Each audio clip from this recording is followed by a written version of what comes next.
collaboration with students and various clients, such as UNESCO, Make a Forest, Graphic Happiness, etc. And he also supervises the annual graduate show at the School of Media.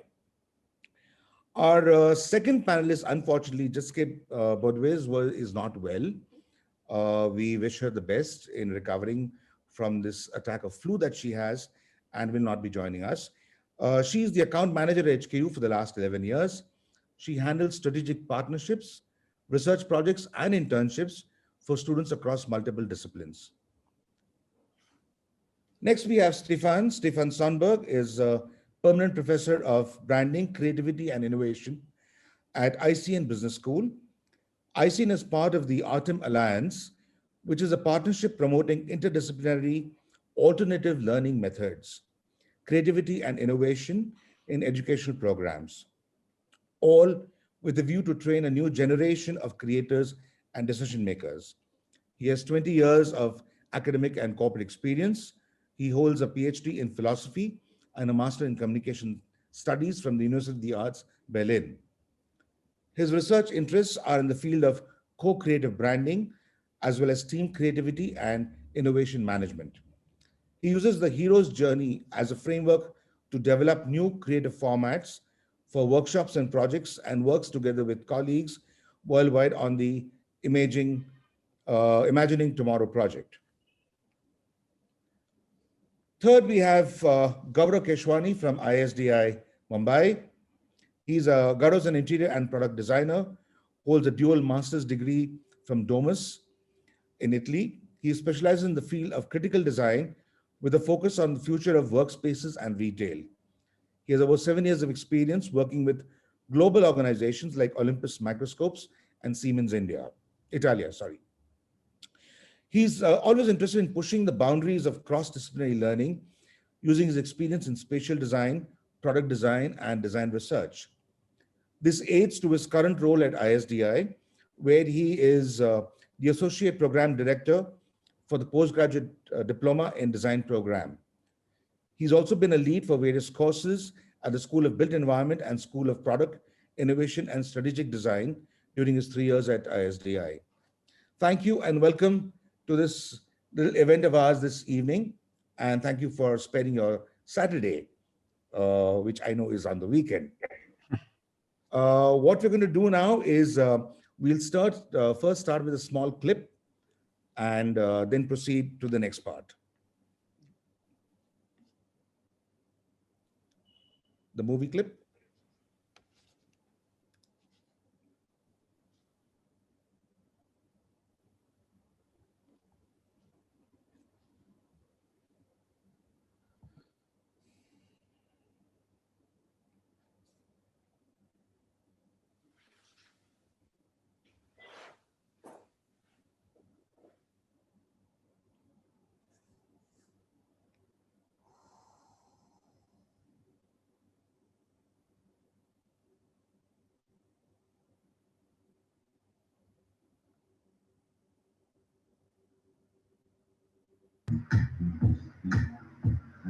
Imagining Tomorrow is a 2 weeks international seminar in which students from schools in the Netherlands, Germany, United States, Pakistan, and India comes together to collaborate and to address questions about future design. They work with clients from international, public, and private organizations to propose interdisciplinary solutions to real-life issues. We are here to essentially understand how international collaborations can work for projects that are local, but projects that are of value for the near future. So projects like detention facilities, projects like, let's say, criminal justice system. A lot of, let's say, challenges that we might face in the future, but we usually don't think about, is what this program sort of gets us to engage with. To also understand how to work in different types of teams, to work in cultures that they are not probably part of, to also work for things that matter. It's a multidisciplinary team, so I expect that they use their own expertise in telling the story of rescale, what we're working on, and not showing what is wrong with the current system, but actually showing what are the possibilities for the future. One thing which is really cool, just the fact that there were so many people in a diverse environment, all working together towards the same thing, towards the same goal, which is imagining tomorrow. That was pretty cool. It is also a place where we are seeing much more openness. We are seeing openness in terms of how people understand each other, how people react to each other's backgrounds, react to each other's experiences. For example, the neighborhood I had to research was just absolutely different to a neighborhood back at home. So the issues that they were telling me, I wouldn't really find that as a problem. But then I had to put my feet into their shoes and then think, wait, this is a problem for them. So now I have to find a solution for that.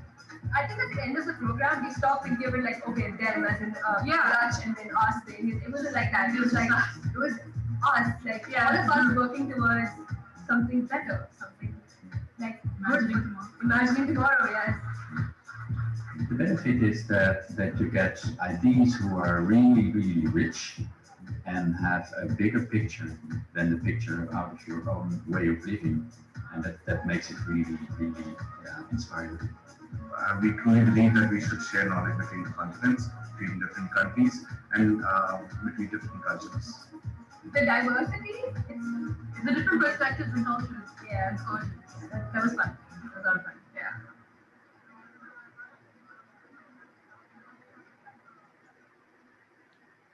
Thank you, Anshu. Now, this sort of sets the tone of what we're about to discuss further. So, may I now invite Erwin, Stefan, and Gourav to take forward the conversation. You have about 30 minutes, and over to you. Thank you very much, Amit, for having us on the beginning, and that we can share a piece of education we developed with different institutes together.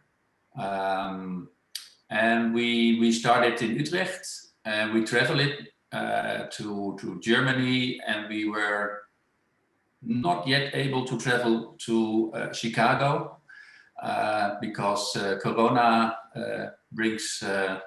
pops up. So it's a very joyful way of making education. In the presentation, we see that we work together with clients from outside, and here we have, for example, a client who has a question. The question is in green, and we try out that the students will work with these questions and work with the clients together to find new ways of giving answer on those questions. We worked last year with the Dutch ministry also, who has a very interesting question for us. And you can see the next slide. We have 4 clients for the students who has all the specific ways of looking to their problems, and we hope that young creative people will give them the power to develop more and more and better ideas. Actually, it's a little overview in this presentation how Imagining Tomorrow just works. We saw this in the film. It's nice to flip through it, and then we can talk about it more and more.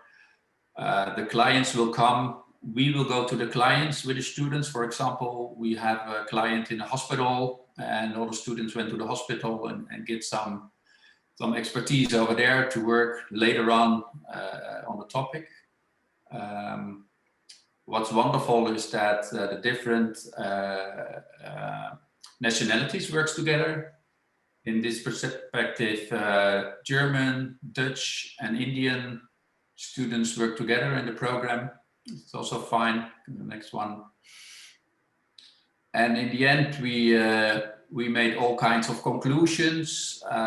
They make posters with conclusions. They make also maquette, different way of showing the outcomes of all the projects. And we have a lot of discussions with the clients in the end, who react on all the outcomes, and it gives them most of the time wonderful new perspectives of their questions.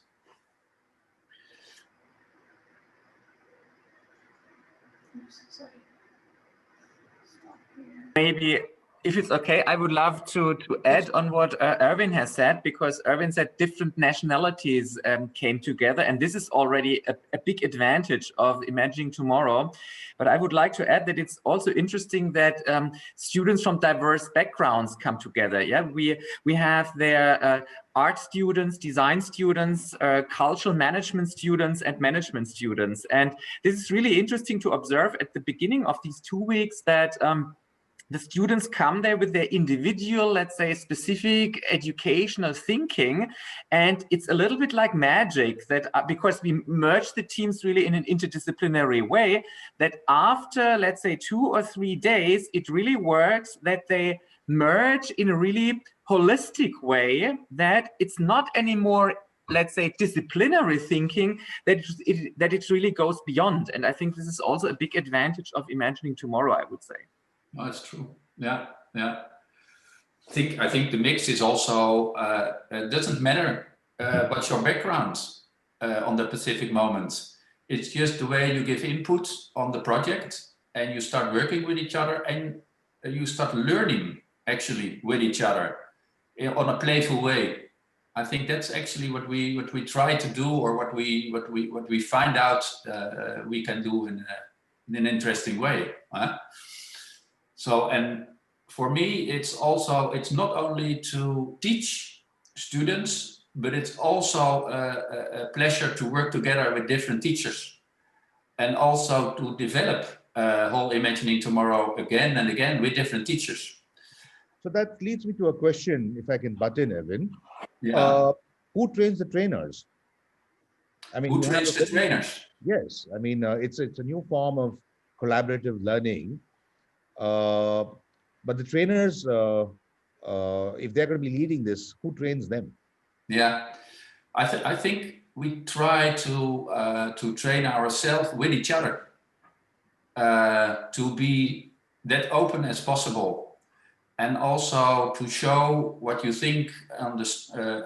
You made a structure to start somewhere, and then you break this open and try that other people can give you feedback on it. Just like we give feedback on the students, I'm open for feedback from everybody in this instrument, actually. And in the 2 weeks we had, I don't know, Gourav, maybe 5 or 6 times we sat sitting together and having talks and thoughts about how we can develop this instrument deeper, better, with more energy. All kinds of questions will come along, and that's what I really like about it, that we are learning as teachers as well, and that we put ourselves open in that perspective. I think it was only for let's say some seconds in Erwin's presentation that over the years we have really developed a schedule for the 2 weeks. Yeah, and it's not that we are, let's say, stick 100% to this schedule, but it's also, let's say, a kind of a training tool also for the new trainers, let's say, like this, because they know quite in a very nice way what will happen over the 2 weeks. And as far as I remember correctly, Erwin, it's always the case that we have more mature trainers from the last years, and then we have got newbies. So the newbies learn extremely from the ones from the last years. And as Erwin mentioned, then we met really on a regular level every day, so that we, let's say, can exchange our experiences during the days, and also exchange our different, let's say, thinking and cultural backgrounds. I can add probably here, saying that one of the better things about Imagining Tomorrow and the trainer aspect within was that openness, as Erwin was mentioning, to teamwork. And when we talk about teams, cross-disciplinary, multiple, or even vertical teams that we have, it also applies to the trainers. It means that we are developing ITI, Imagining Tomorrow International, for the next coming years, while we are, let's say, conducting the one in the current time. So I think that focus kind of led us to also visualize better Imagining Tomorrow, as Stefan was mentioning, as a schedule, but also take it forward in the way where we see connections, where we see kind of new ways of thinking about the same program, also maybe expansions into new directions. And that's probably a good outcome that we would call from this particular event. So, Gaurav, correct me if I'm wrong, but would that mean that the current definitions of design disciplines would no longer exist, or there'd be new disciplines? They'd be merging? Yeah. I mean, this is open to all three of you. What are your thoughts on this? I think design is ever changing, as we ourselves have experienced over our own, let's say, past and our own kind of, let's say, jobs and kind of teaching in academics and so on. But at the same time, design is also something that is always forward-looking, right?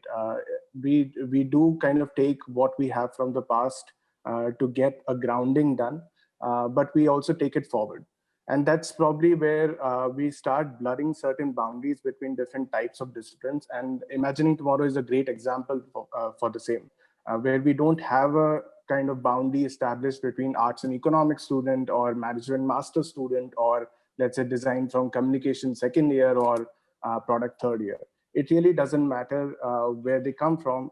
It's more about how the outcome and the process is itself achieved.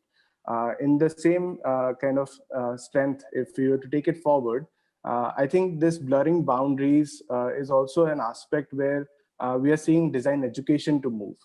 We are seeing more cross-disciplinary courses come up, more people striving for elective-based education or even liberal education in that sense. And that probably brings in much more strength to what we as designers would be called in the future. And we as design educators would teach in the future. When I can just, or may I just add to what Gourav has said, I would say up to a certain degree, at least you can compare Imagining Tomorrow because it's 2 weeks long with a longer design thinking process. But from my perspective, design thinking has a limitation because it is in such a way that people should think like designers, whatever this means. And design thinking is also transferred to other disciplines. And I think there is a difference in Imagining Tomorrow because we see not only design thinking, we see also other kind of, let's say, thinking styles and combine it in a clever way so that in the long run, maybe even for design, it is of interest that it becomes more holistic thinking. I think what's also quite interesting to see is that students in 2 days' time, or maybe in the first day, it doesn't matter what are their backgrounds, or it doesn't matter what kind of study they are following. They have a goal, and they try to reach that goal with each other. So this community building is a very, very important thing. And out of the community will be popping up ideas, designs, methods to work on. And I think that's the biggest celebration you can give to young people, to let them experience that what they can bring on a team. Because nowadays, I think teamwork is the way we work. We're gone away from this individual designer who is on top of everything and leads us to the path. I think community thinking and working in communities is the goal, is the future goal we should reach with each other, even for creative people. So that's always what I really love when I look to Imagining Tomorrow, and when we work together in that's happening very quickly. So, Erwin, what happens to movements like Memphis, for example, right? What is the future of such design ideologies? Are they relevant, or do they have a place in society? You mean different design disciplines? No, like iconoclastic designs, which are aimed at a very, which are more form-based and aimed at a very niche crowd, fashion crowd, for example. Yeah. I would, out of my perspective, I see that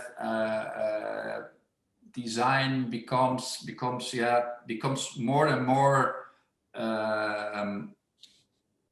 a way a way of living where you can do actually everything, because it's not necessary to have a very precise idea of what you want to make, because we have so many tools we can reach nowadays. We have so many ways to express ourselves, or platforms. So I think this attitude of being a fashion designer, of a graphic designer, of an illustrator, becomes less important. I think the way you work with your discipline and the things you really love to make becomes more important, and the way you make connection with others.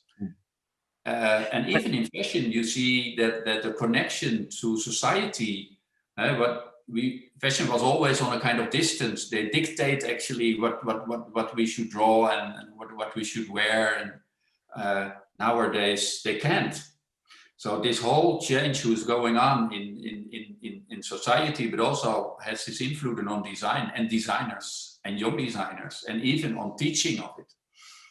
But I would say that you're absolutely right. But I would say that, and you see it with most of the universities and most of the art academies, that they are still in this old thinking style, because they still have departments, they still have schools, yeah. And the more you have schools and departments, then I would say the most you can do is maybe interdisciplinary working, but I would say not transdisciplinary working.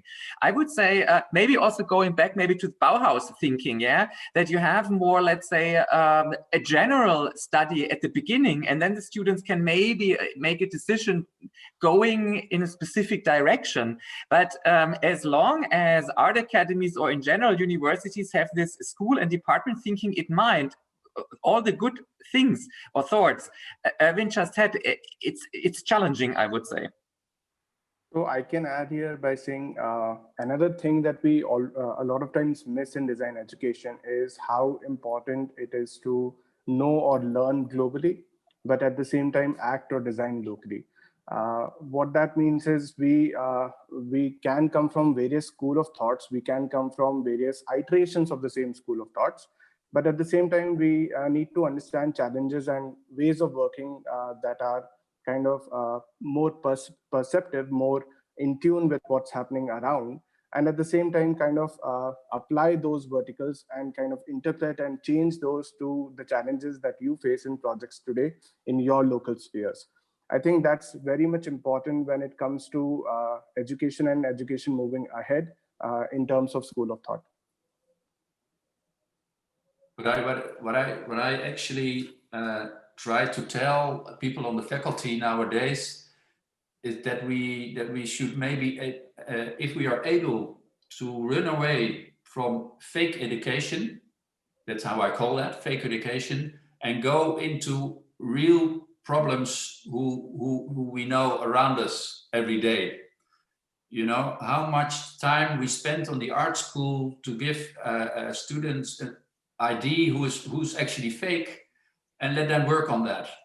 I think we can, if we are change this to real questions, and the question can be small or big, to real questions, the connection to society will become much stronger, and the influence from society on the art schools has to become also bigger in a way, because I think that design schools can also closing up themselves into ivory tower.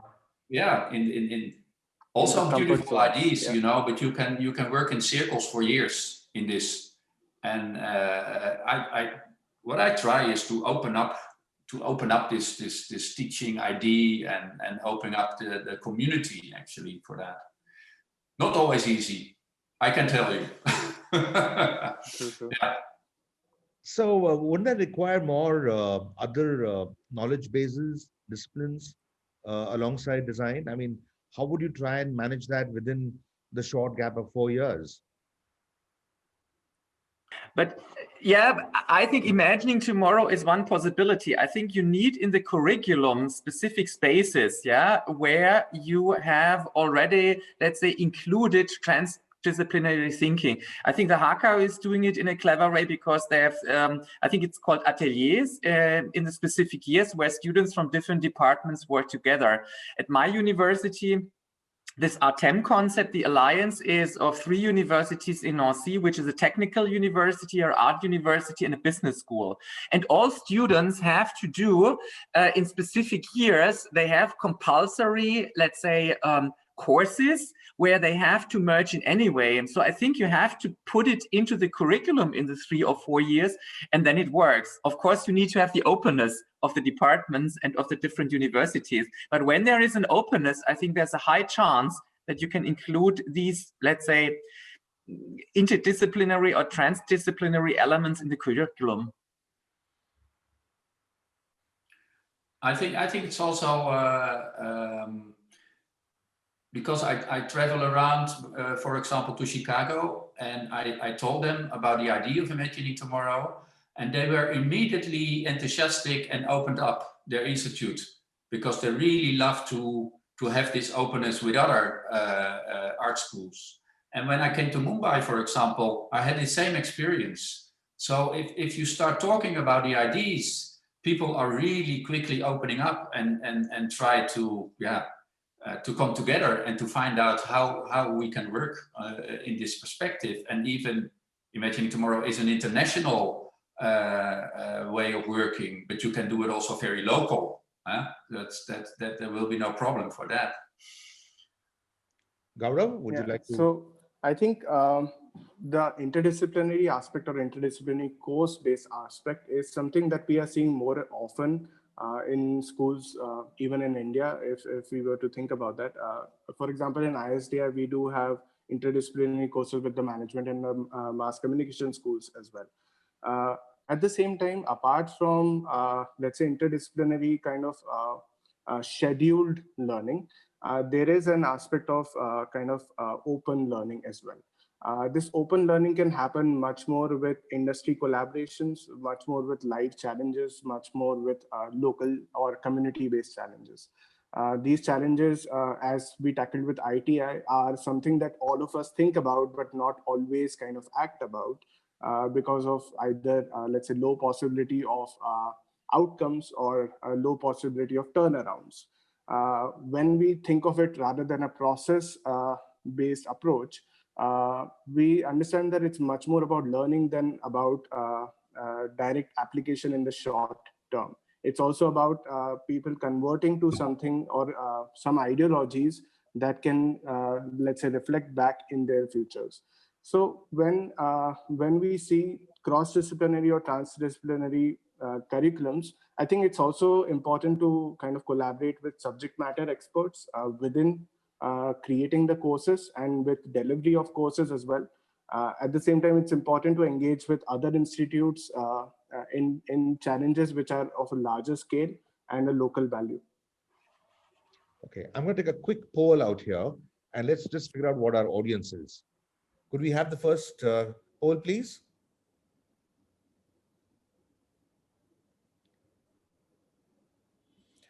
All right, which one of the groups do you belong? Are you a professional, academics, students, or the fourth group, which is the other?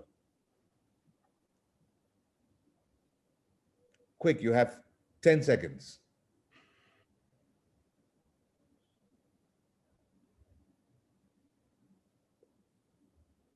Okay, are we done? Let's see. We have a huge number of students.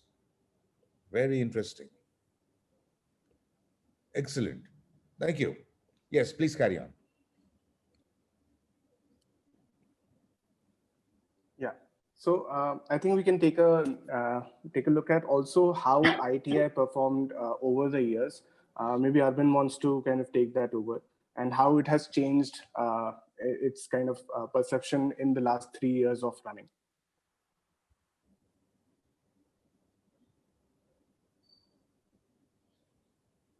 Erwin?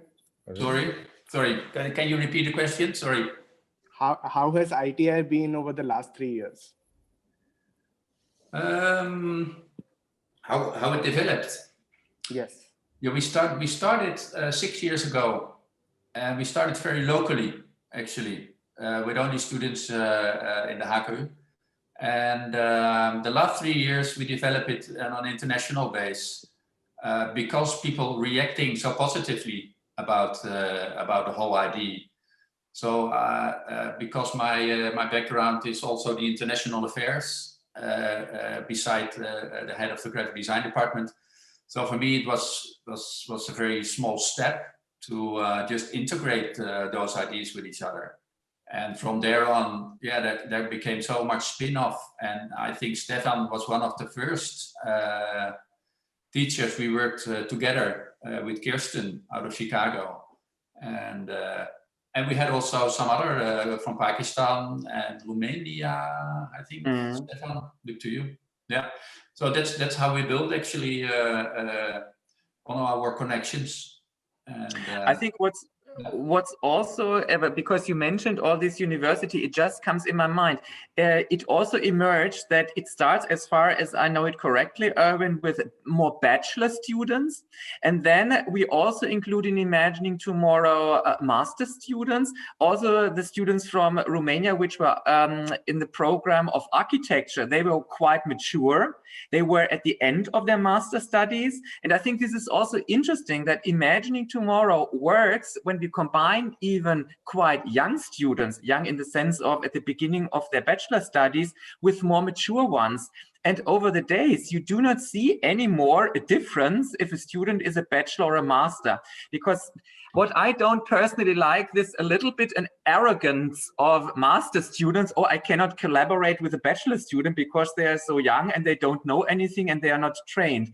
And I would say this is also an experience for more mature students. Okay, wow, in teamwork, it's not so important if I've got more knowledge, less knowledge, or if I'm more already on my journey to be a designer or start just at the beginning. I think this is really cool to observe that it's really teams building out of it, regardless in which study year they are.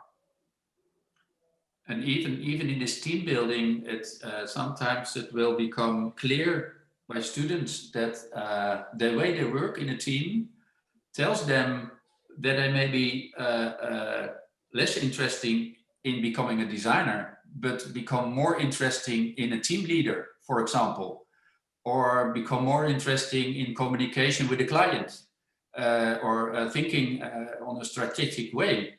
And those things, it's not easy to get them out of them in the study itself. So for me, that's wonderful that you can have this experience only in 2 weeks. It's incredible, actually. So if we can imagine that we should have more of this kind of educational parts during the year, I would love to start a school like that. Very interesting, Erwin. But would there be a scope for having a longer program than just 2 weeks? I mean, do you see the validity for having a longer program? Would it make more sense? I would say it, from my feeling, let's say Imagining Tomorrow is like a typical winter academy, so that students from different universities join together.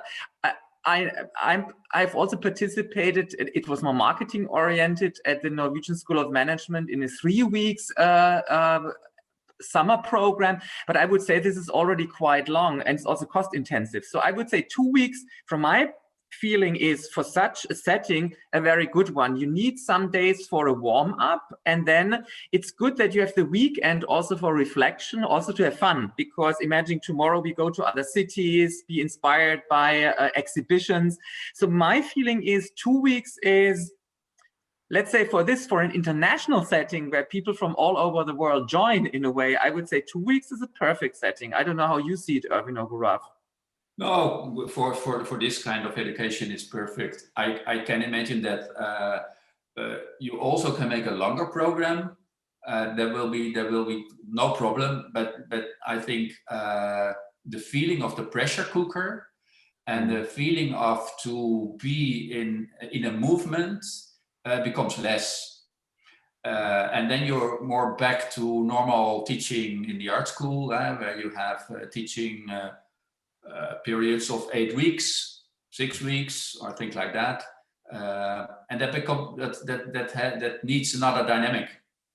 So I think it's also, I think the dynamic it's really important to be aware of that. Yeah, I think in terms of 2 weeks and how it plays out, I completely agree with Stefan that there might be anything pertaining to, let's say, fatigue or the course fatigue that might set in beyond 2 weeks. If, let's say, a student is interested in more time, obviously there are exchange programs that can be taken forward for semesters and trimesters, depending on where they are and what they are studying.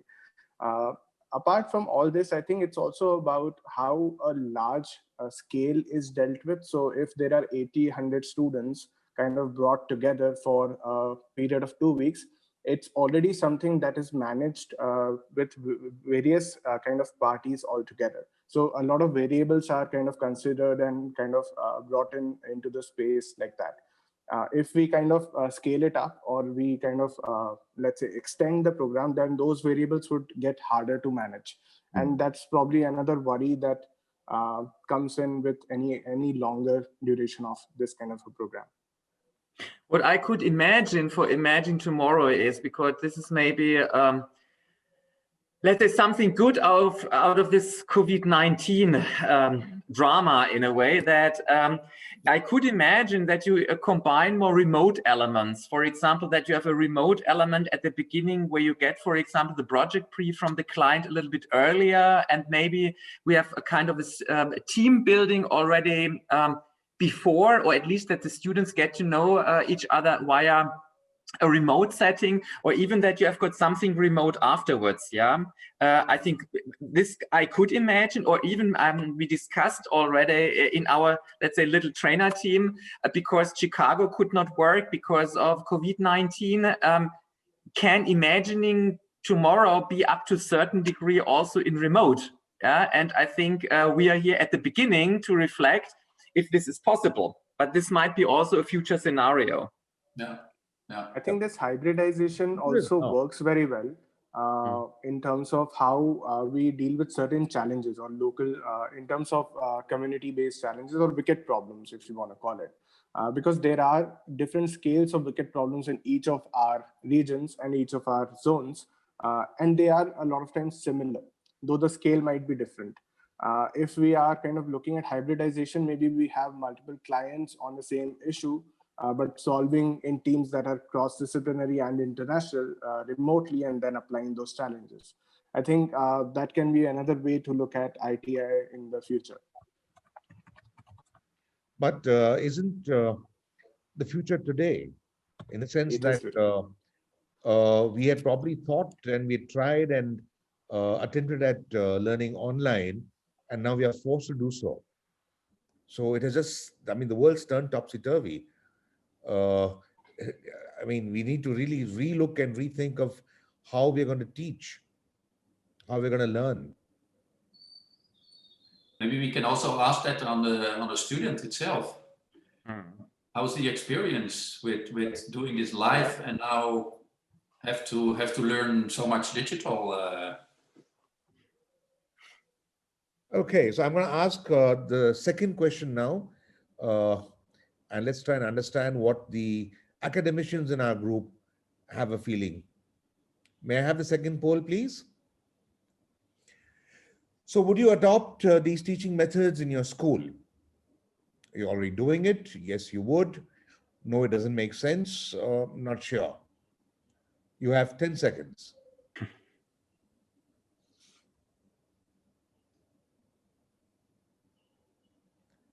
Okay, thank you. Could we see the results, please?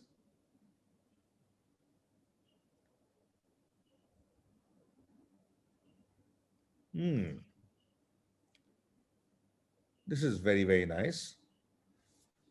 Also that some mentioned here they are already doing it. I personally would love to know more what they are doing, and how we can even collaborate, or even, because Imagining Tomorrow is not at the end, it's work in progress, how we could even improve it or make it even stronger. So I think this is probably a platform where a lot of you can get to know each other better, converse at a later date, and build on this platform. Excellent. I think That would be great. For sure. there is a fair amount of positivity which is coming out. Excellent. Carry on, Erwin. You had some, I think, some other examples to show. Yeah, I can show the way it's located in the curriculum. And I can tell a little bit how I changed the curriculum of graphic design department 2 years ago. And in that flow, also Imagining Tomorrow has his place, and maybe it's nice to see this. We started 2 years ago to get rid of the curriculum we had, and we made a new one. And in this new one, we have a central idea of doing design projects. And the design projects are also combined with theory. Next slide. In the design projects, there will be working 2 teachers minimum, and 1 teacher as a theory. So this teaching component is managed by 3 teachers. Next slide. And if we, around this design project, we develop skills. We have 5 different ways of making skills. Next slide, please. And the skills are also taught by, every skill is taught by 1 teacher. And all the components of the skills has to do something with the design project. So what we actually try to bring all the projects you do in teaching in a way together. Next slide. And if we see around this whole component of the department, there are circling other more department-wise or more media-wise. No, 1 slide back, please. And then we see also Imagining Tomorrow as circling around the department. We have also other skills from other departments we can reach. Or we can reach central seminars where we can go to other schools with. So the education now is built around each other, more or less. Next slide. Now we go back to the graphic design department where we have, next slide. Yes, we have 4 design projects a year, who are totally combined with all the theory we give. Next slide. And then we have the skills who are hosting actually, or who comes together with the design project. Next slide. And those are the amount of skills we give each year. So this is 20 skills with 4 design projects. Next slide. And if you look to 1 study year, we have 4 design projects with all the skills around it. And this is just to clear up in a way how we situate our structure and where Imagining Tomorrow has its place, more or less. So yeah, that's be it. Very interesting. Gives you a kind of idea how we worked actually on the curriculum. And what we think is important is that not only the students will join this curriculum, but also the teachers. And out of my perspective, I think it's very important to let teachers work together and to develop together, actually, new programs. But they can only work together and develop together if they are able to see what's the outcome is in the end. And where they can reach with each other. So, and that was the biggest challenge I had with reorganizing this whole curriculum. And now we work on it for 2 years. And yeah, the students are very happy with it. And I can see that the teachers are really, really dedicated to work much closer and sharing ideas much more than they did before. So one of my goals are reached in this program, in making this program, and now we are, we try to make it sharper and deeper and better, and there's all you can work forever on it. But so, Erwin, how long has been this going on? I started 2 years ago with developing this way of thinking and working. So we work 2 years now on the department like this, and we starting up to get the results of it. And in a way, for me, it's nice to see that we went away from the linear way of thinking in education. Erwin, Most of the time it's very linear thinking. And even when we ask teachers to come out of their practice to teach for 1 day, they're teaching more or less with their background and what they really like. And what I think is very important is that the teachers meeting other teachers, having conversations, and see what's going on in practice with each other, and reflect to the students. And out of that perspective, making the lessons. And in the beginning, it's a question who's quite hard. But if you're living in this structure, people love to do it. So. Could you inspire the other departments at HKU also to change a little bit their curricula, or are you a little bit the island at HKU with your concept? Yeah, once in a while you are the island, and once in a while you can spread the word, because I'm really a believer in it, and I see the positive side. So there are a lot of departments who are actually picking up some elements, but that's I have to say that education in that perspective is quite hard. So everybody is talking a lot about change, and even have the intention to change, but to really change the system or to really change the attitude, and I'm always surprised why is this so hard to do. So yeah, I don't know. People love their routines. It's true. It's true. Yeah. So what are your experience, Amit, with this? Yeah, people don't change that easily. I totally agree. There is a strong resistance. In India, more so, we have this constant ghost of the Bauhaus on us. Yeah, exactly. So we've just not experimented enough. I mean, a few schools have. They are trying today, but not enough. So the time is there to really put some so what change. I'm going to do now is I'm going to invite our special guest, Karmistha Krishna. She's a product design student at ISDI Mumbai and a firm believer in the power of empathy to be able to bridge existing gaps between people, entities, and the world as a whole. Welcome, Karmistha, and we'd like your views as a participant in the workshop and at ISDI. And let's get the nitty-gritty from you now. Thank you so much, Amit. So I was part of ITI 2020 in Utrecht this year. And on my first day, I remember that I could not relate to the environment around me at all. And this was in January. So I had been in design school for about a year and a half. And it was the first time I was in another country with a very critical, thoughtful approach, rather than the very casual holiday mood one I was used to. So I found it really difficult to understand the European culture and mannerisms.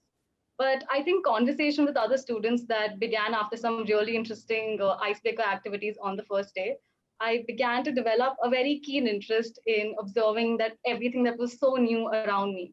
And the Dutch and the German students were very eager to know more about the places we were coming from, the cultures we were coming from, and very enthusiastically even took us around the beautiful streets of Utrecht.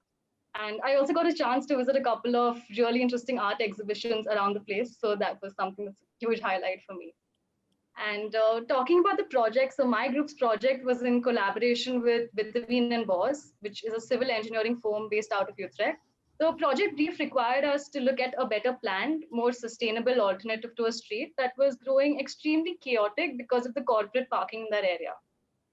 Now, that being the scenario in most metropolitans in India already, I learned the importance of observing patterns and drawing parallels between the countries in order to identify many opportunity areas. And Apart from that, we also got to spend a day at the client's office, and we experienced the professional environment and understand their work ethics. And that was something really new for me. I'd never been in a client's office per se, just for a day, been in their meeting room, and it was breathtaking. Even our group, in terms of how it was formed, it was really clever. Our students came from diverse fields within design, which was art and history, illustration, product design, graphic design, even photography. So I'd say this helped us in 3 ways. Firstly, delegating work based on our skill sets and strengths. That helped us divide the work very well. Secondly, it helped us critique our projects thoroughly, and that was with different perspectives. So at every step, we knew where we were going wrong, because there was that perspective coming in.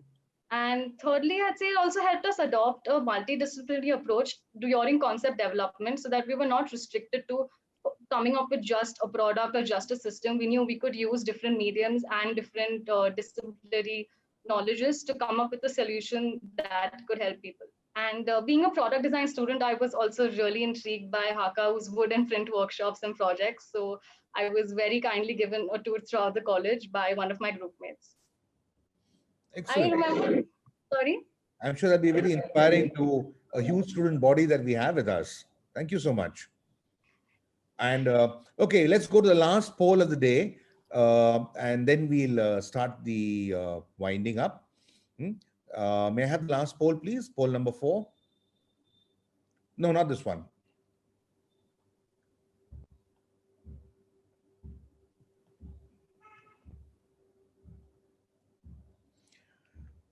What do the students particularly feel regarding these methods of teaching and learning? It's different from your normal methods. So would you welcome such methods? Would you prefer a more rigid and proven system with marks, or you're not sure? I think it's important to also learn what the students feel. I'm really looking forward to the answer.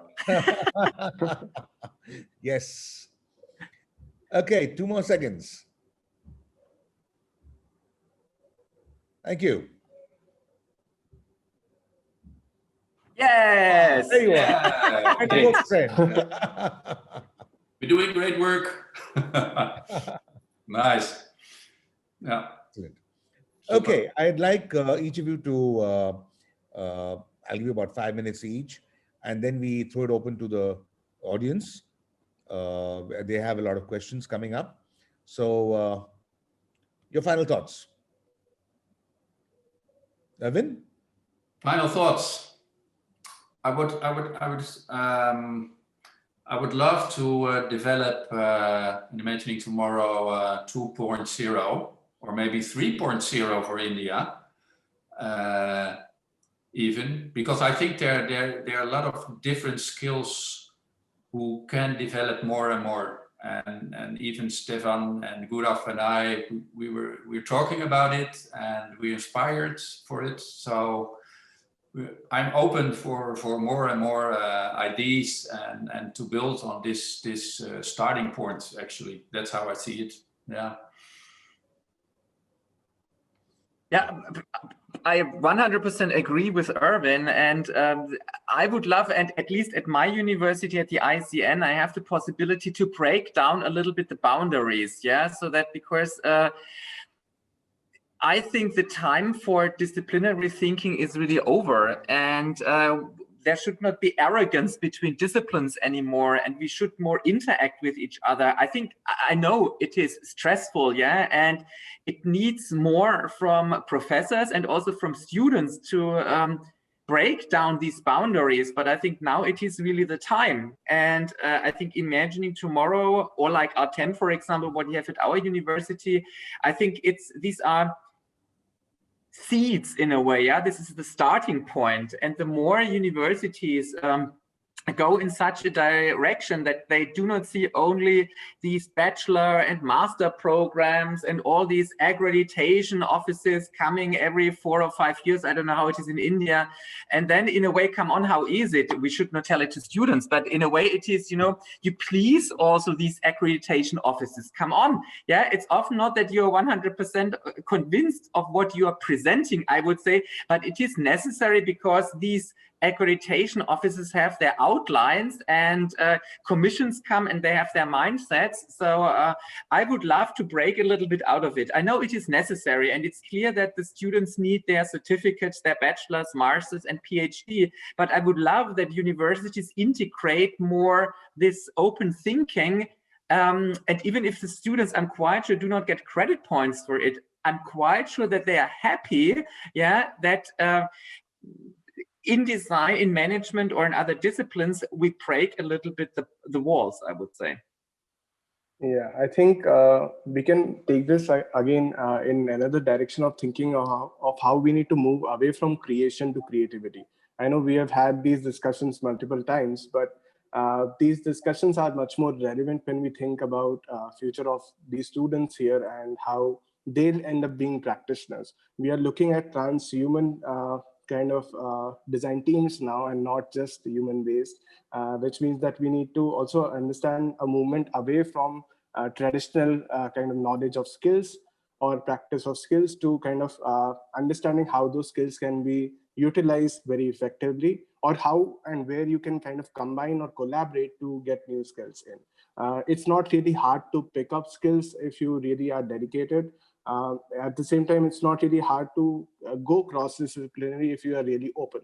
I think that's another aspect that we need to consider very effectively when we are looking at design programs, and accept ITI and similar platforms much more openly, much more regularly if possible, and much more kind of applicable to different years, and not just boundary conditions we have set. So that would be my thoughts on this. Yes, Karmistha? Yeah, I completely agree. When we think about looking towards a better world, the only way out is probably working together and working with different people, different countries, different cultures, trying to learn from each other, trying to draw parallels, and work towards making an impact. So I have one question, starting with Stefan and then the rest of you. How do you evaluate such, becoming, the students are going to be, like you just mentioned, there are marks and there is a certificate to be obtained. Is there a ranking, first, second, third, a gold star, a bronze star? I mean, how does it work? Do you mean for Imagine Tomorrow, or Two, one Imagine Tomorrow, and one what would you ideally like to do? Ideally, I would love to get rid of grades, honestly. So I would say at least in Germany, we have this possibility that we can create also modules where it's only pass or fail. And honestly, I like this, especially when it's not so easy, I would say, to evaluate a creative output. I would say it's still possible. I would say we fall into a mousetrap that we say we do not have any kind of competence to say concerning this creative idea or that creative idea, that this is very good, and so on. What we did, at least concerning Imagine Tomorrow, and I like this, we have quite an open evaluation scheme, yeah? With reflective questions. And what I here love that we have this schedule, let's say like this, for evaluation, and then we talk in the trainer team also what our experiences are. I think I prefer also to give not grades only on my own, because I have got my mindset. I am biased, of course, yeah. So I love that at least Imagine Tomorrow it is like this, that we discuss then between the trainers how we do the grading, and then it varies a little bit. I think for the HKU, in the long run, it comes to, for Imagine Tomorrow, pass or fail, as far as I know. This can be then adapted to the systems. For my universities, we need then grades because it's our system. But I think this is the nice thing with Imagine Tomorrow, that there is, let's say, flexibility also to the different cultural backgrounds. Is it necessary to grade the individual student or not? And even what's interesting is that with finishing Imagine Tomorrow, we have a talk with the client, or and the client will give a lot of feedback to the students. Actually, it's not the teachers who are giving also the feedback, but the teachers giving the feedback all the 2 weeks long. But in the end, I think working with the one who brings in the assignment and the perspective and what they can do with it, it's the biggest learning goal actually. And I even cannot put that in grades. I think this is a total learning experience in that perspective. And I'm happy that we are very open in grading, that we not put that in the end. Yeah, as a very important thing.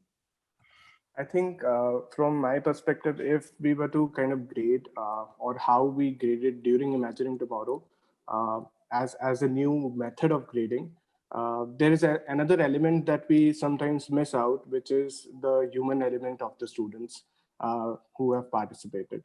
A lot of times what ended up happening in general education for design and so on is that we'll deliver some grades based on some idea of process that we have or some idea of outcomes that we have, and not really consider what that student might have gone through while going through the process or that outcome. So by, let's say, by participating in Imagining Tomorrow, we became part of the process. Like we became in tune with how the students were working and what they were working on, what kind of challenges they were facing, and how would they cope up with the same challenges. And that brought in the human perspective back. That also brought in some idea of understanding, let's say, not just grading as a sequence of events, but as something that moves beyond that, as something that moves towards let's say perceptions of how they understood what we tried to do. So I think that is another thing that would counteract in terms of how we can apply it to our curriculums and how we can also take it forward to education of a more broader scheme. Excellent. Karmistha? I think the problem with grading right now is that we look at it as we look at our projects as something to get a good grade and not to get good enough evaluation to make our project better. And I think more than getting rid of grades, it's that mindset we need to change. We need to develop that enthusiasm in order to work towards making a better project rather than getting an A grade or an A plus or whatever it is. All right, then shall we ask your friends on the panel, on the list? The last poll, please, on the students. Let's see what their views are.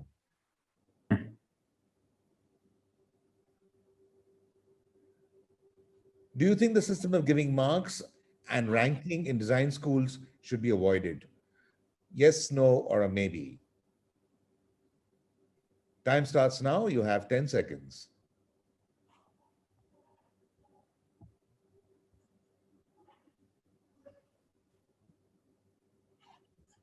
Okay. And let's see what the student body says. What happened? I had to relaunch Amit. Okay, no problem. No problem. All right, you got further 10 seconds to think. Please click on.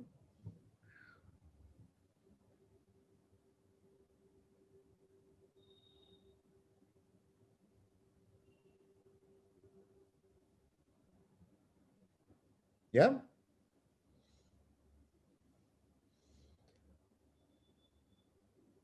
Yes.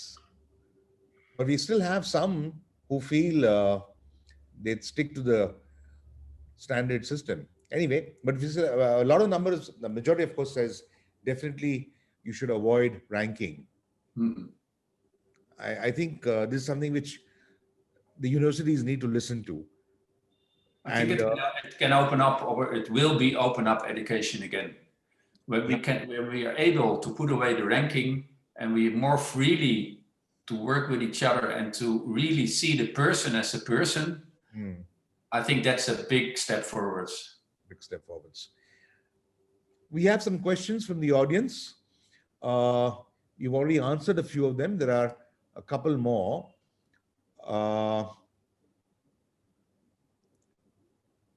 What happened to the question? It vanished. It was just here.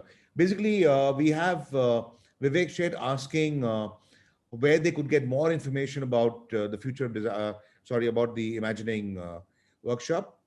So what are the links, etc. So probably Erwin and Stefan could help in that. Yeah, the questions they can ask or they can send to me to the email address who is available in the art school, and we will definitely respond on that. We can send them also some information if they like. We have some. There's also Erwin, there's also a brochure we can send out. Yeah. So. Okay, so you can write directly to them and you'll get more information. You can go onto the website. Gauri, can you just type in the website, please, in the chat box? Thank you. We have one from Austin Davis saying, future of design education should also consider the teachers as equal stakeholders, and somewhere the teachers are maybe getting excluded and the reforms are mostly student-centric. Do you think so? Honestly, I do not really understand what is meant with excluded. So they feel that all this activity is basically centered around the students and not necessarily the teachers. Yeah, I would say not in the case of Imagining Tomorrow, because I would say I do not act, for example, in Imagining Tomorrow as a professor. I act as a trainer and coach, and the other two are doing the same like the others. So it is clear that I'm not doing, let's say, the work. Yeah, we are there to inspire the students to do their work. Yeah, for example, that Gourav has used many, but you can tell more specific creative exercises to help the students. So I would regard myself, honestly, in any way, not as a professor. I would regard myself more like an enabler or coach, and especially in Imagining Tomorrow. Okay. I think I think the time is over. From my perspective, that the professor is in front of the class, just talk, and the students are sitting there and making notes, because I'm not the holy grail of knowledge. Yeah. So, and I would love to learn a lot from my students. So therefore, even this situation should change in the future, that we are not, let's say, they should respect me, of course, don't get me wrong, but it is clear that it should be more on eye level. Exactly. I think it's also about kind of healthy debates, healthy kind of cross-questioning, and trying to understand why certain questions are asked rather than what questions might be asked. It's also about kind of taking it to the next level of conversations and not kind of be based on the structured, as Stefan was mentioning, the structured kind of boundary of what says that, okay, this is a teacher's role and this is a student's role. But when we are talking about projects that are much more live and much more kind of active in that sense, we can't really have these roles kind of define the boundaries. These roles only apply till a certain level where that's the impact is minimal. If the impact is going to a certain, let's say, applicability, you need to kind of blur those lines as well. Okay. Thank you. It's been a very enjoyable 1 hour and plus on this collaborative facilitation system of teaching and learning versus the standard earlier method of only doing skills, only doing theory. And I see a lot more such workshops can be very, very useful. Thank you so much, Erwin, Stefan, Gaurav, and Karmistha. Thank you very much. Thank you. And Thank you, Amit. See you again. Thank you, ADI team. Thank you. Gauri, may I invite you over, please? Good evening, everybody. I'm here to deliver the vote of thanks. So on behalf of ADI Ahmedabad, we thank all of you for being here. We've had people from, at least who signed up, from all over the world, from almost 80 different places. So thank you to all our panelists. I would do, after I've thanked our sponsor for today, the Brick Store. The Brick Store has been very, very kind to come up and sponsor this event. They are headquartered here in Ahmedabad, but have stores in Baroda, Ludhiana, Pune, Bangalore, Nasik, and Hyderabad. If you would like to connect with them, also please do message us. Bringing Erwin to the Indian design community has been an effort that I've been at for the last 2-3 years. And so it's been great to finally have him here today, along with Stefan, Gaurav, and Karmistha. We've missed Jitske because, as everybody said earlier also, she's been unwell, and we wish her a speedy recovery. Thank you all for your time and your contributions. Hoping very much that there will be many more such interactions and collaborations. Thanks to the ADI Ahmedabad events team, Tanvi and Kavya, for getting this webinar on the calendar and their support. ADI communications team, without which we wouldn't have been able to reach out to everybody, and for them, taking my pestering from morning, afternoon, and evening for all the posts. Anshu for being the person setting up this whole webinar and registration, etc., and ensuring that everything happens the way it should. Amit, Sheth for, of course, instantly agreeing to moderate this session. Sangeeta for taking my back all the time, and Anuj, Salil, Vivek, Shivani, and all the other members of the committee at ADI Ahmedabad. Thank you all for being here and for supporting all the activities that we do all the time and for making time for us. Thank you so much.